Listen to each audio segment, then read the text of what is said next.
What are you doing to help bring broadband internet to our area? Right now, thousands of us cannot stream. We cannot Zoom with our doctors. Our children cannot attend school online. We cannot watch movies, sports, or other streaming content. I cannot work from home. The Idaho Broadband Initiative is only reaching areas that are viable business opportunities for the internet providers. Help anybody. Come on.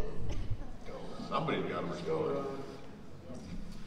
Is it the job of the legislature to promote free enterprise activities? Is it our job to bring in a new grocery store to offer more competition to Kroger's and whoever else is here? Super One. Super One. There you go. I understand the desire for these things. We do not live in a society that is centrally planned like the Soviet Union, where every 5 years they come together and put together a 5-year plan, and all they do is come up with shortages. The difference between a free market economy and a socialist economy is that a socialist society has rationing clerks. You bring in your cards, you get a dozen eggs a month whether you need them or not.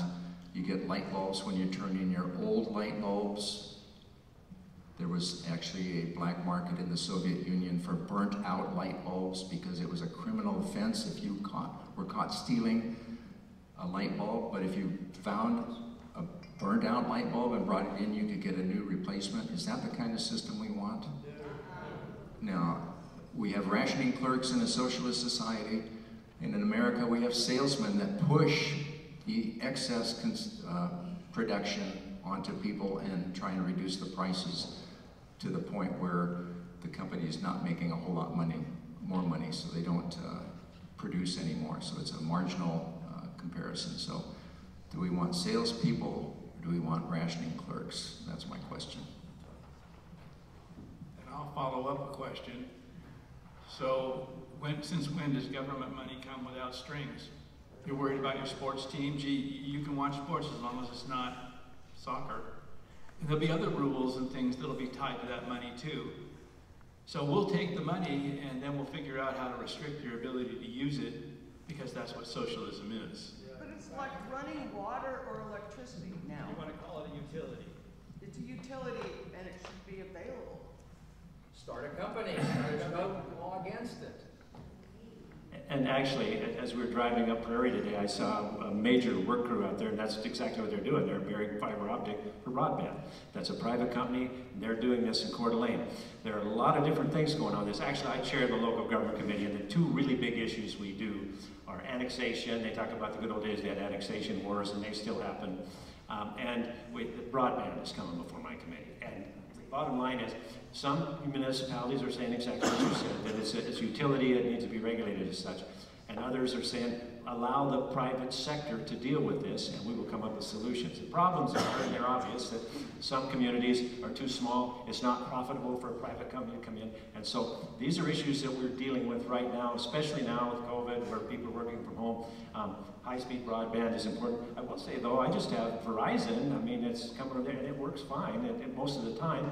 And they didn't have to bury any lines. I'm rural and it works. And so I do think the private market will find solutions to this. I'm not a big fan of government, even though I'm working for the government right now. I don't see many things they do well. And so and we need to be concerned.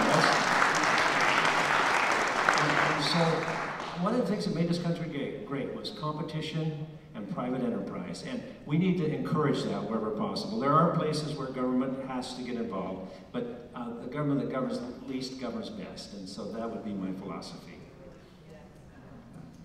Tim?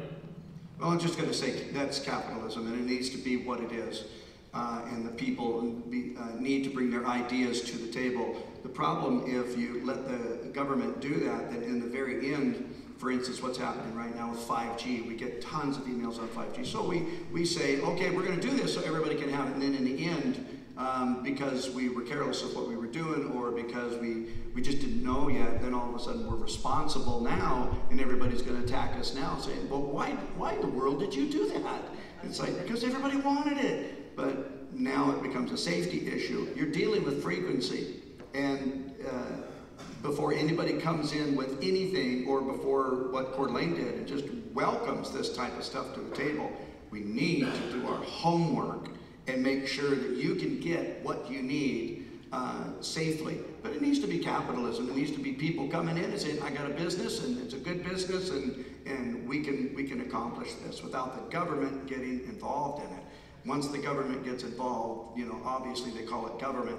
You need to understand, if we reverse this whole thing, you are the government, you are involved, and you are making the decisions, which is what you're here doing today. You're making the decisions. If you want to open that company and you want to do it right, or you know a company that wants to do it right, promote it, get it done, back it up, keep the government out of whatever you can keep them out of.